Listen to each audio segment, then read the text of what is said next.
көңіл күйімізді көтеріп алайық, отыра береміз.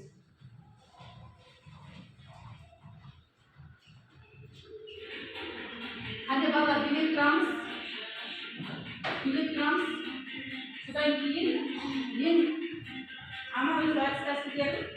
Ayna var, şurada kaçsın. Öbürkünün aman özü açıkçası var. Hadi iki. Sıcaksı olmaya başlayın. Sıcaksı bilek turamız. Bilek servisimiz. Sıcaksı olmaya başlayın. Bilek. Aha, just bawah kali ini kita sama lagi. Berbagai kain bawah. Aha, just guys. Just begin. Aha, please. Just guys, begin. Aha, please. Just select. Aha, select bawah. Hani di bawah.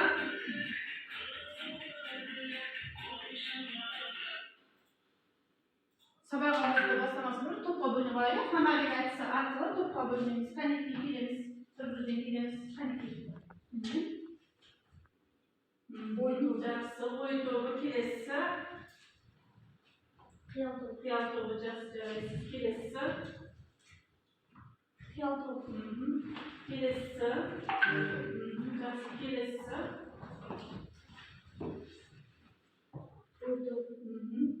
Kilesi. Acayip. Hani ki onları kavuşturamayız ya. Sabahımızda bastırmaz kurun bağlar. Şimdi oyumuzda şınarda bağlar ya. Hani ki. Bir arayız. Oyumuzda şınarda bağlamız. Oy topu kayıp oldu bize. O size ya. Kıyam topu. Size bulacağız. Just peki. Just. Yedişi oy topu. Boy жетпеген жерге қанеки сәген айтамын. Boy жетпеген жерге ой жетеді. Жақсы, жарайсыз. Келесісі қыран жетпеген жерге мақамет етемін. Қыран жетпеген жерге қиял жетеді. Жарайсың. Келесі ақыл. Ақыл дария ой теңіз. Ақыл дария ой теңіз. Жақсы, жарайсыз. Кең ойлаған, Kim oylamaz.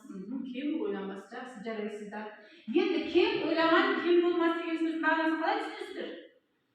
Мысалы, әр адам кем ойласа да, ол өзінің ойын өзі біледі. Ол қанша ойласа да өзі біледі. Яғни ойлағаннан бұл кем болмайды. Аха, ойлаған көп, ойлағаннан бұл кем болмайды. Аха. Жақсы, келесі қиял тобы. Әркімде бар. Кім айтады? Ақсындар айтам дейді. Бір қиял, ал қиялды кім дейді? Аха, жақсы, жарайсыз. Келесі. Қиялдағы тілекті, қолдағы тірлік. Қолдағы тірлік біледі. Жақсы, жарайсыз. Құшаққа сыймаған. Інжу айтам дейді. Қиялда сен. Осыны қалай түсінесіз? Құшаққа сыймаған. Құшаққа сыймаған қиялда сен. Яғни адамдар көп армандайды, көп қиялдайды мысалы. Бірақ олар көбінесе өндіреді. Жақсы, жарайсыз. Қараңыздар, жаңағы мақал мәтеліміздің дұрыстығы, иә? Ешкіге татаға көңіл бөлеміз. Балалар, келесі әр сабағымыз сайын алға дейін әдісі бағалау әдісі арқылы өзімізді бағалап отырамыз. Аха. Қанекей.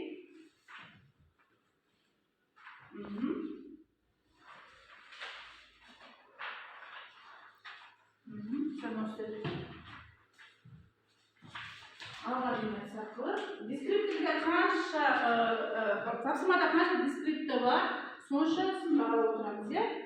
Кредеріміз бар ма? Шығарауымыздар. Кредеріміз бар. Жақсы. Балалар, үйге тапсырма не берді? Айта ғой. Үйге 280 жібектегі 5-ші тапсырманы береміз. Ол жерде қазақ халқында 7 қазына, 3 ерік, 3 арсыз, 5 қателік ұғымдары бар. Аталған ұғымдарды тауып, таратып жазып, қос нүкте қатысқан сөйлем құралдары береміз.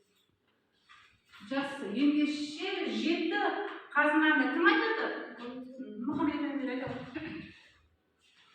Жеті қазы, ер жігіт, сұлу әйел, құмай таза, ерен мылтық, жүйрік ат, ақыл білім, қан білсін. Жақсы. Жарайсыздар. Келесі үш арсыздар Кыркымайдан дейді. Үш арсыз бізде ұйқы, күлкі және де тұман.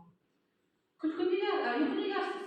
Ұйқы арсыз себебі соғырына күн түспейтін ұйқы ол жаман қасиет себебі. Сондықтан да ұйқы арсыз болады. Жақсы, жарайсыздар. Келісесіңдер ме? Жақсы, жарайсыздар. Келесі бізде үш жүйрік, иә? Үш жүйрік қанеке, кім жауап айтамын дейді? Көңіл жүйрік, тіл жүйрік және қол жүйрік.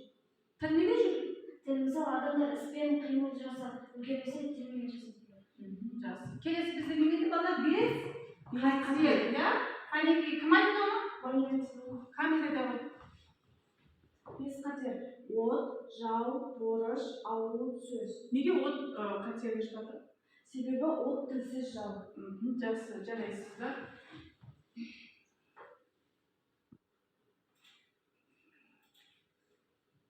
Жарайсыздар. Келесі балалар. Бізге жаңағы үйде аталған сөздерді ұғымдар тауып, қос нүктенің қатысқан сөйлемдерді құрамдар дейді. Қанеке, қос нүкте қатысқан сөйлемдерді кімдер құрады? Кім айтады? Кім айтысы келеді? Қанеке? Айтамын. Бізде бұл жерде үш жүйрік мен үш жүйрік алды. Үш жүйрік дегеннен кейін қос нүкте қойылады. Көңіл жүйрік, қол жүйрік, тіл жүйрік. Жақсы, тағы отырыңыз. Тағы кім айтысы келеді? Айта ғой.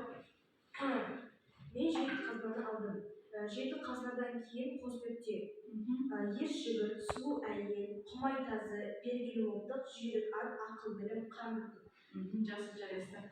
Балалар, өткен сабақта сөйлемнің ішіне қойылатын тыныс белгілерде нүктелі өтір, қос нүкте өткенбіз, иә?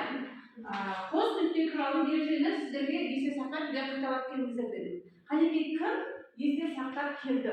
Қанеке, айтайықшы, кім айтқысы келеді? Ал, айтамын. Қос нүкте бірыңғай мүшенің алдында келген жалпылаушы және жалпылаушыдан сөздерге қойылады. Жақсы, жарайды. Тағы кім айтқысы келеді? Сәкен айтам дейді. Төл сөздің алдында ақты сөзі келген кезде қос нүкте қойылады. Төл сөз. Жақсы, келесі. Айтыңыз. Түйген ойда қағидаларды, ережелерді дәлелдеу мақсатымен мысалы деген сөз қолданылса, одан соң қос нүкте қойылады. Дұрыс айтасыз, жарайсыз. Келесі. Рет ретімен санамалап баяндауды керек ететін жалпылаушы сөздер кейін қойылады. Жақсы, жарайсыздар. Балалар, жаңағы бағалау қарағанда үй тапсырмасын өзімізге бағалап отыруды ұмытпаймыз.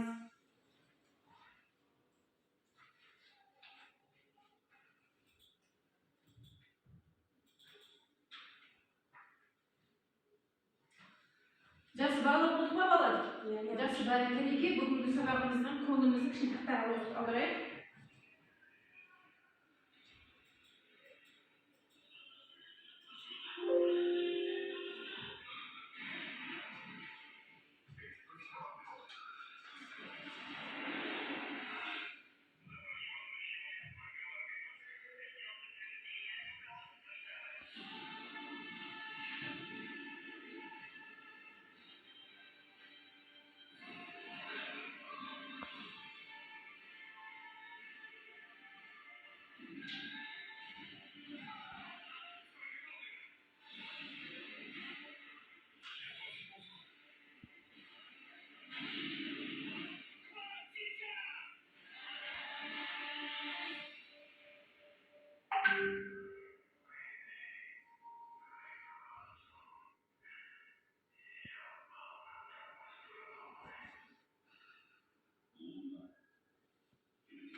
Film қандай жанрда деп ойлайсыңдар, балалар?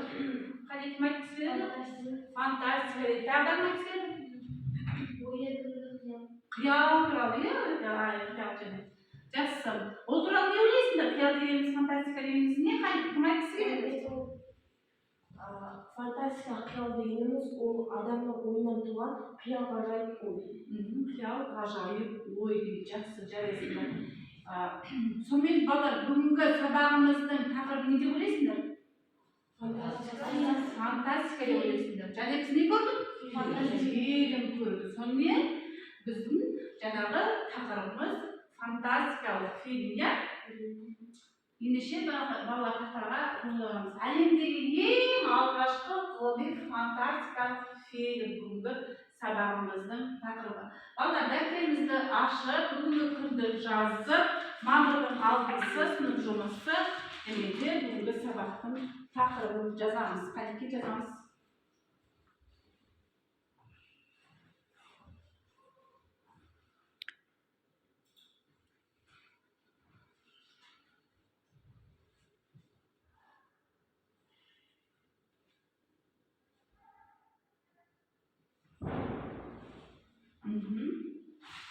Тақырыпты жазамыз балалар. Әлемдегі ең алғашқы ғылыми фантастикалық фильм.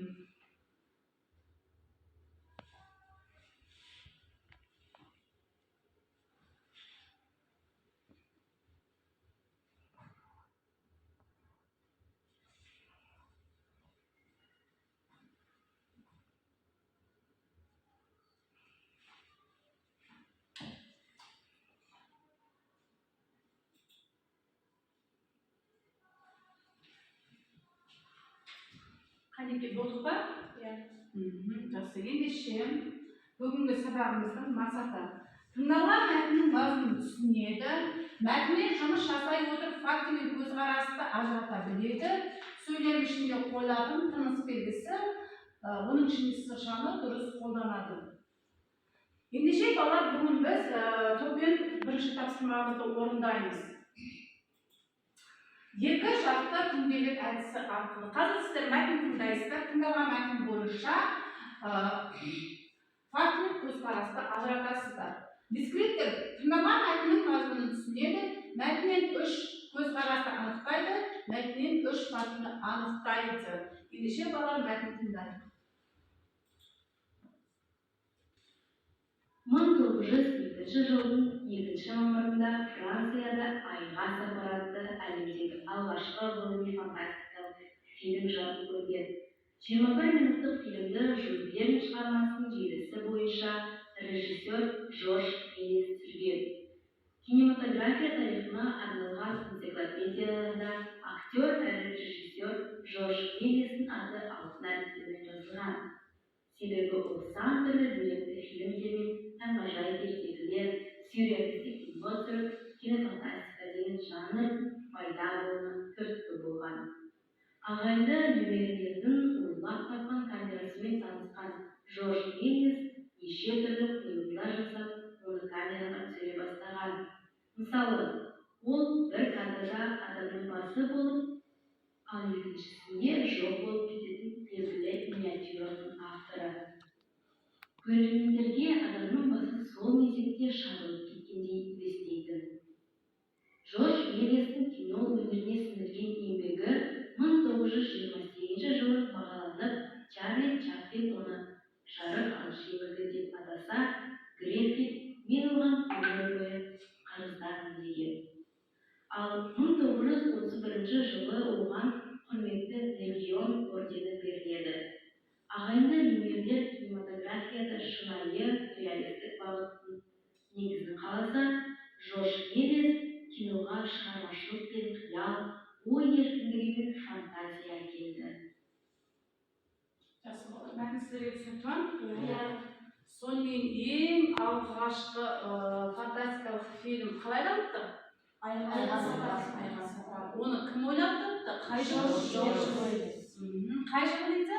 1902 Яғни 1902 жылы, иә? Ағайындар не ойлап тапты тағы да осы жаңағы мәтіннің ішінде? Ағайындар люмьерлер камераға тапқан. Яғни камерада не болады дейді? Бас пен денені екі бөлікке алып, сүруге болады екен, иә? Жақсы. Чарли Чаплин бұған қандай ой түйінді айтты? Тағы Гриффит не деп айтты? Мен оған өмір бойы қарыздармын деген. Және 1931 жылы оған құрметті легион ордені берді. Яғни құрмет атағын берді. Жақсы. Және айтып өткендей балалар деді, қазір екі топ, ой тобы мен қиял тобы. Осы мәтіннің ішінен үш фактіні ой тобы Sizler табасыздар мәтін адамыңызда бар, иә? Сіздер қиялдауға көзқарас табасыздар. Тобер жұмыс жасаймыз балалар, иә?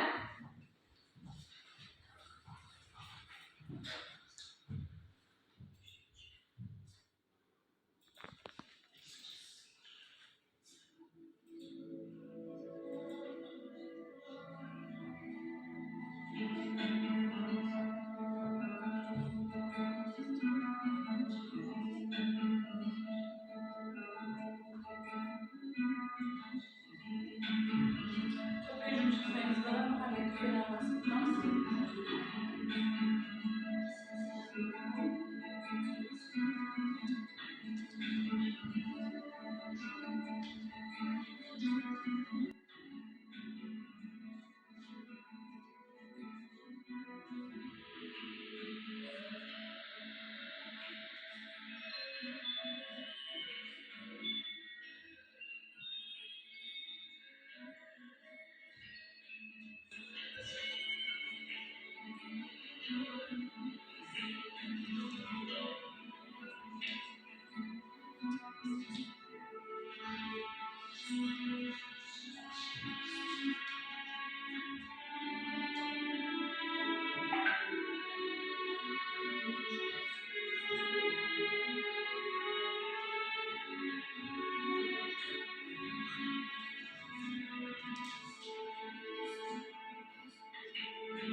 Жақсы балалар оқыдық па?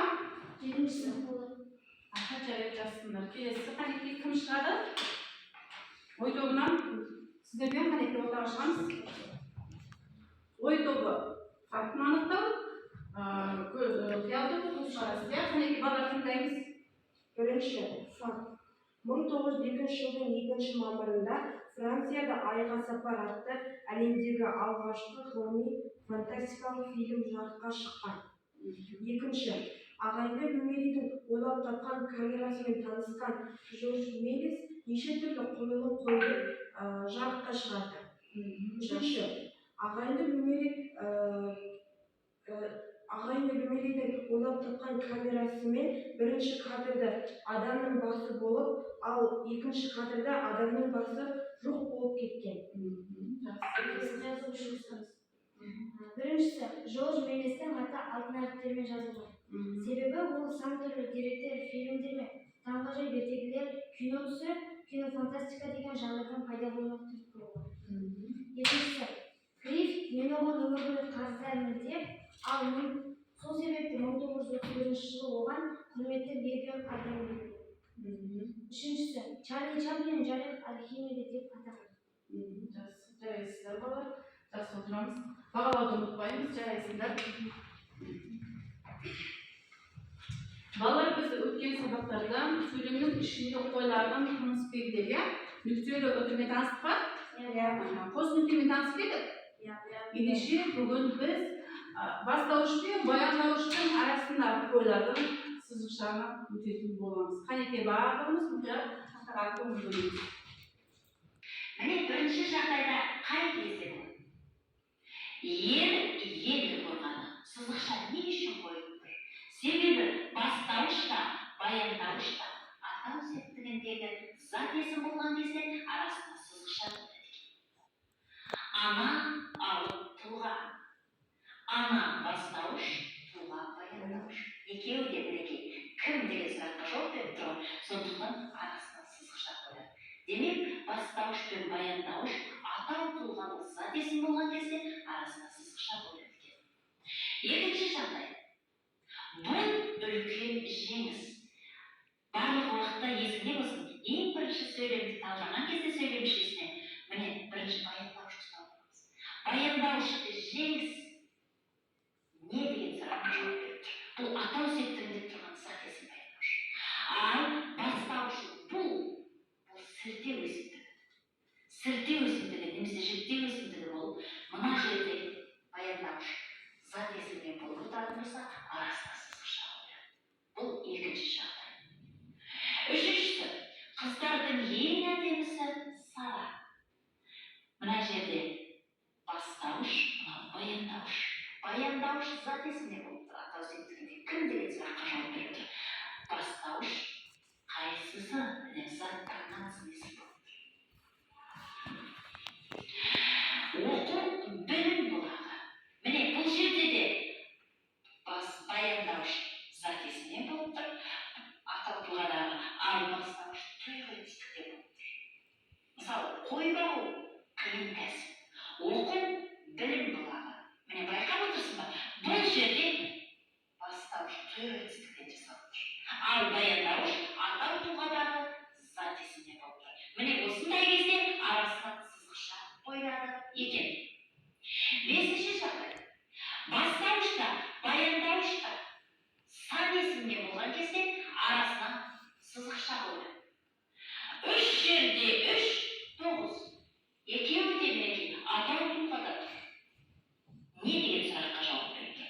Міне неше дейтін болсақ та ешқандай түбірсіз, жұрнақсыз түбір күйінде тұр ғой. Міне сондықтан да екеуінің арасына сызықша қойылып тұрады екен. Көрініс түйені де көрініс. Бастауышта, баяндауышта есімшеден болып тұр. Міне осындай кезде де арасына сызықша қойылады екен. Алыстан мұнартқан қарағанды. Баяндауыш мінекей атау септігіндегі зат есім болып тұр. Ал бастауыш мұнартқан есімше. Демек есімшеден болса, ал баяндауыш тағы да қайталап айтады. Атау тұлғадағы зат есімнен болса, арасына сызықша қойылады екен. Жақсы балалар. Сонымен балалар бастауыш пен баяндауыштың арасында қойылатын сызықша туралы жаңағы жеке ережесін тыңдап өткен мысалы. Сонымен түсінікті ме сіздерге? Иә, түсінікті. Ендеше жүкпен жұмыс жасаймыз. Келесі тапсырамыз. Ақсақал Мұхаммедтің жанына келді ғой.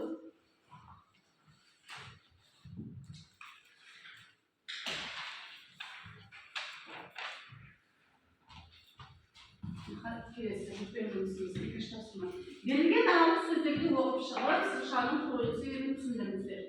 Дескриптив. Тамалық сөздерді оқи отырып, баланың ой-өрісін сөздік қорын дамиты сызықшаның қойылу себебін түсіндіреді. Яғни сіздерге берілген тамалық сөзді мағынасын түсініп оқисыздар, және де сызықшаны қойылу себебін түсіндіресіздер. Алдарыңызда оқулықта жаңағы бастауыш пен баяндауыштың арасында қойылатын сызықша ережесі тұр. Бір рет қайталап алуларыңызға болады. Бірінші жаңағы даналық сөзді біз кәмшатпенен жүкке береміз. Себебі бұл жүкпен жасалатын жұмыс бірге жасайсыздар. Екінші сөзді даналық екі сөзді Сәджаремен Назеркеге береміз. Үшінші екі даналық сөзді Мұхаммед пен Асұңқарға береміз. Ережені бір рет қайталап аламыз, даналық сөздің мағынасын түсінеміз, және де қойылу себебін айтамыз. Бірге жұмыс жасаймыз.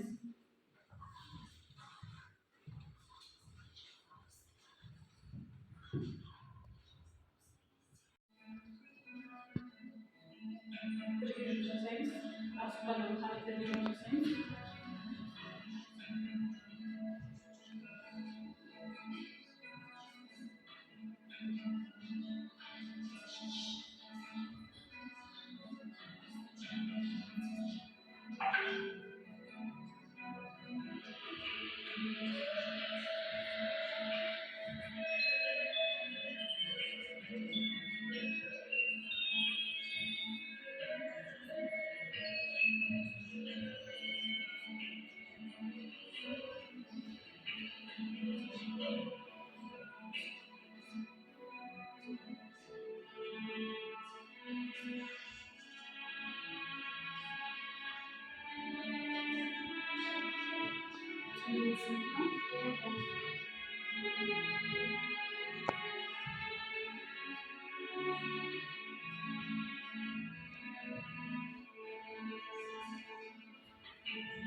Qaniki bolalar kim dayım?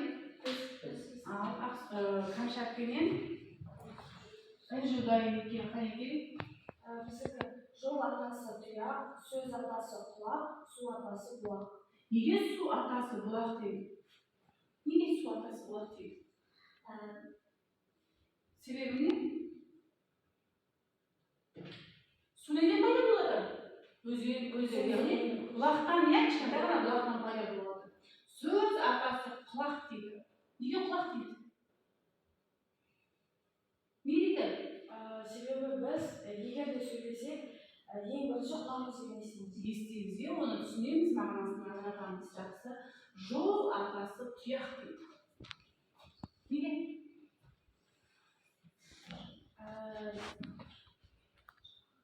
Біз жолмен жүреміз ба? Бұрынғы заманда не болды? Атпен, түйемен, яғни солармен жүрген сондықтан. Жақсы, қанекей, сықшаның қой себебін түсіндіріңіздерші. Баяндауыш үшінші жақта тұрғандықтан бастауыштан соң сызықша қойылады. Баяндауыш үшінші жақта тұрғандықтан бастауыштан кейін сызықша қойылады. Себебі бұл жерде баяндауыш атасы дегенде неме болып тұр? Яғни үшінші жақта тұяқ, бұл кезде баяндауыш тұяқ, құлақ, бұлақ деген сөздер жаңа айтты ғой. Ең бірінші біз естеміз сөйлеп тұрған кезде баяндауышты тауып аламыз, иә солай? Одан кейін барып бастауышты аламыз. Жақсы, жарайсыздар. Екінші жұп дайынсыз ба? Қанекей екінші жұп. Жаман тағдыры үлкен тағдыр. Жақсы. Бастауышта, баяндауышта бір сөздің қаталығын жасағандықтан бастауышта кейін сызықша қойылады. Дұрыс айтасыз, тағдыр деген сөз екі рет қайталанып тұр, сол себептен біз сызықша қоямыз. Жақсы, келесі екінші. Ғашықтың тілі тілсіз тіл. Баяндауыш үшінші жақта тұрғандықтан бастауыштан соң сызықша қойылады. Дұрыс айтасыз. Жақсы, бала келесіздер ма? Иә. Жарайсыздар, екінші жұп жарайсыздар. Бағалауды өз-өзімізді бағалауды ұмытпаймыз. Үшінші жұп қанекей?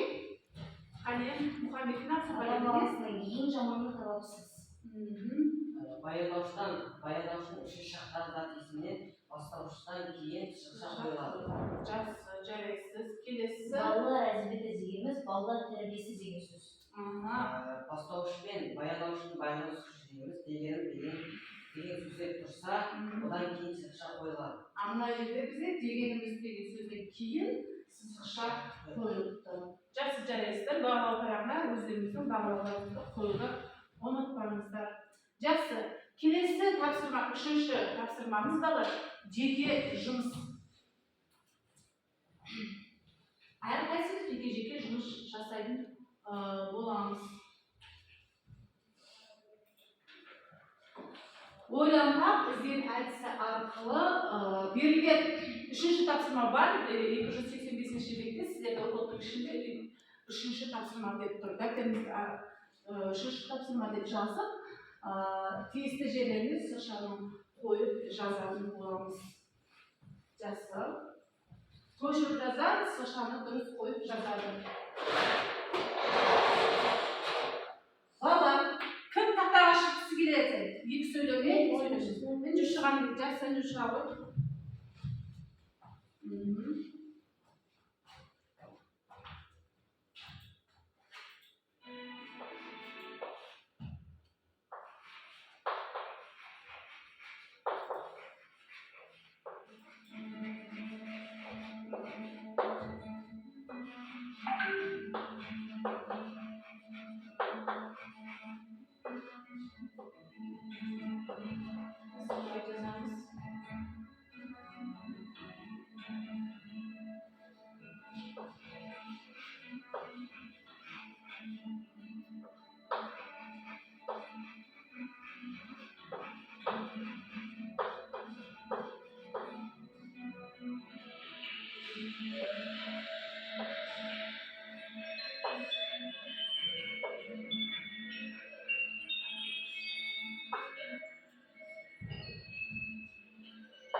жаңағы оқышқан екен.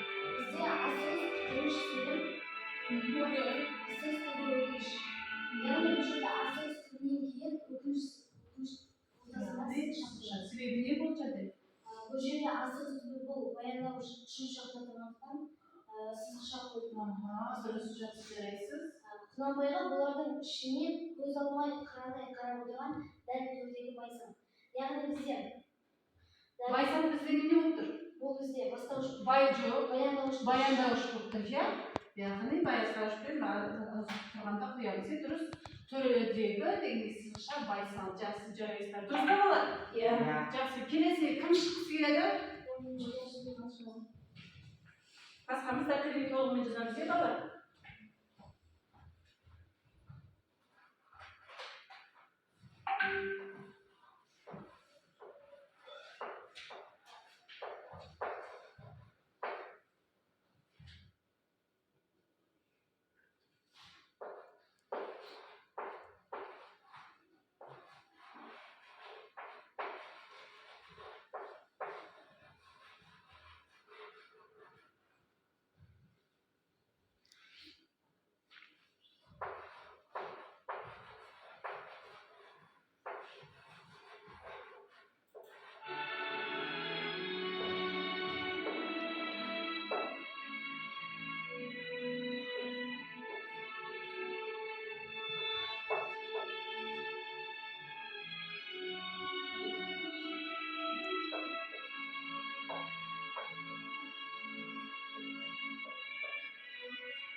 Қанекей, Бұл жерде Абай өз заманының жаршысы дегеннен Абай дегенге сын шығармады. себебі Абай негізде Бастауыш. Төртінші, тіл тазалығы дейтініміз дене сызық шығармады. Ана тілінің сөзін басқа тілдің сөзімен шұбарламау. неге? Себебі бұл жерде дейтініміз дегеннен кейін сызықша қойып тұр. Себебі бастауыш пен баяндауышты байланыстырушы, иә? Иә. Дұрыс па балалар? Иә. Дұрыс, жақсы отырамыз. Келесі тағы кім шыққысы келеді? Қамшат шығамын деп қамшат шығарып. Қамшат шығарып.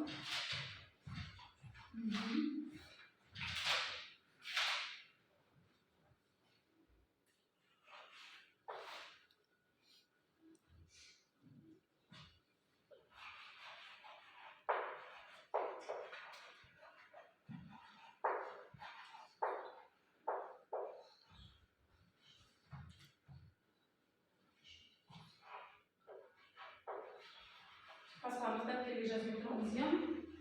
Қанекей Арсұңғар.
Жақсы.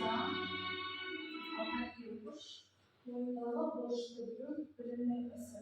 Борышты төлеу адамшылықтың ісі. Яғни бұл жерде бастауышта баяндауышта алдында санесі немесе сынайсын қойғандықтан сызықша қойылады. Ал мына жерде бізде білу ол не десе, түйгенсіз деген қойып тұр, иә? Жақсы, келесі.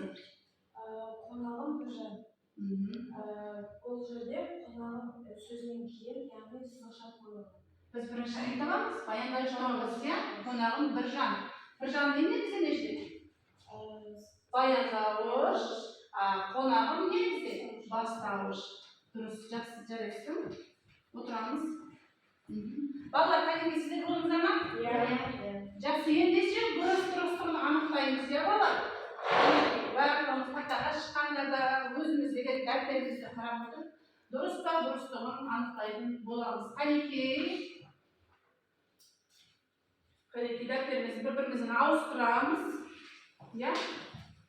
Бір-бірімізді тексереміз. Қанекей.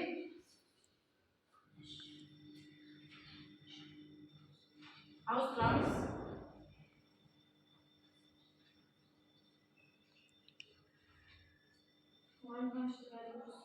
Қаншат әнжіде дұрыс па? Бір қате бар екен, дұрыс. Жақсы, барлығын ұмытпаймыз. Қанекей Мұхаммед? Ақсұңқарда дұрыс. Мұхаммедте бір қате бар дейді, Қанекей Мұхаммед, иә? Сіздерде? Бар ма қате? Назеркеде біреу дейді. Сәлияна бір қате дейді, дұрыс. Жақсы, жарайсыздар. Ендеше балалар, барлығымыз қолымызға телефон аламыз. Телефонда аламыз, Jipkit платформасы арқылы тест сұрақтарына жауап береді. Сұрақтарға дұрыс жауап береді, алған білімдерін бекітеді бүгінгі сабақта, иә? Қанекей телефонымызды алып, интернетке қосамыз барлығымыз. Қостық па интернетке балалар? Ендеше, кім еді? Ақсұңқар Мұхаммед сізге?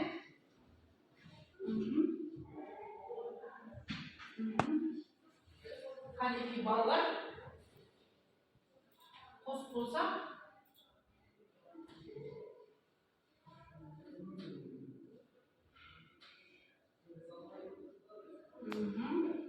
күйеумен немесе иә барлығымыз істеп тұр ма? Қанекей кім қосылды? Мұхаммед қосылды, жарайсың. Мұхаммед қосылды. Басқаларымыз қайын? Назерке, Сәлияна қосылды. Кәмшат сіз? Інжу.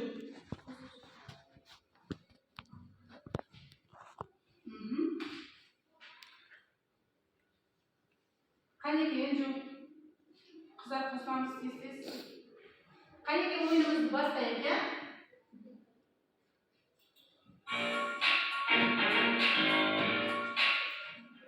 Қанекей, сіздер қосылмадыңыздар ма? Сіздер қосылдыңыздар ма? Қанша қосылды? Інжусіз?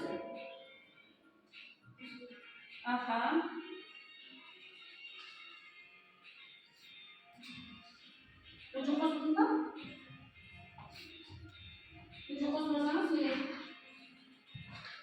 Ойымызды қосылма. Қосылмай қалдыңыз сізді? Ендеше сіздер сіздерге қосылма, иә? Жаңағы сұрақтар. Осы сұрақтар. Қанша бізде бірінші, екінші Мұхаммед, үшінші Інжуге айтқан жаңа. Келесі. 116 қанша бірінші шықты Мұхаммед екінші.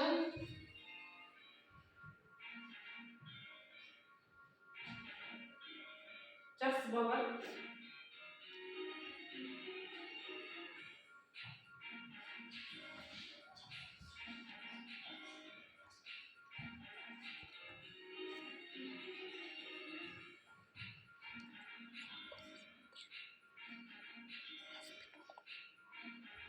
Жақсы балалар, болдық па?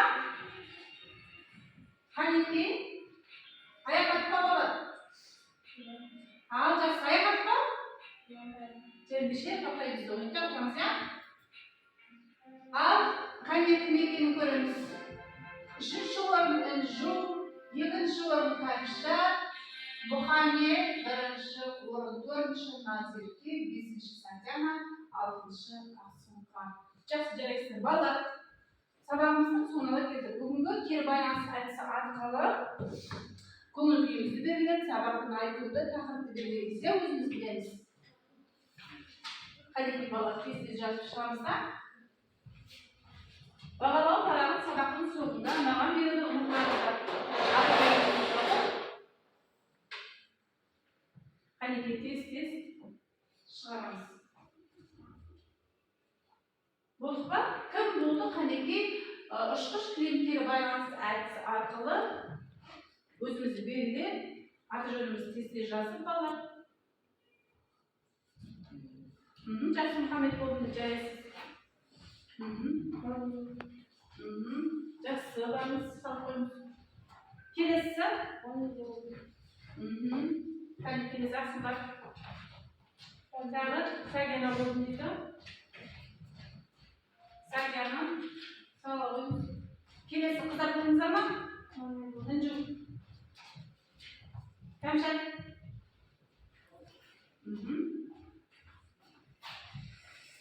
Бүгінгі сабақ сіздерге түсінікті болды деген ойдамын. Ендеше балалар, үй тапсырмасын аламыз, иә? 285-ші беттегі 5-ші тапсырма. Сөз жұмбақты құрастырып келу, иә? Сосын балалар ережелерді, бүгінгі сабақта ережелерді қайталап келуді ұмытпаймыз. Жақсы, сау болыңыздар, сіздерге сау болыңыздар. Баға қараңмаған деталь қатырып ұмытпаңыздар.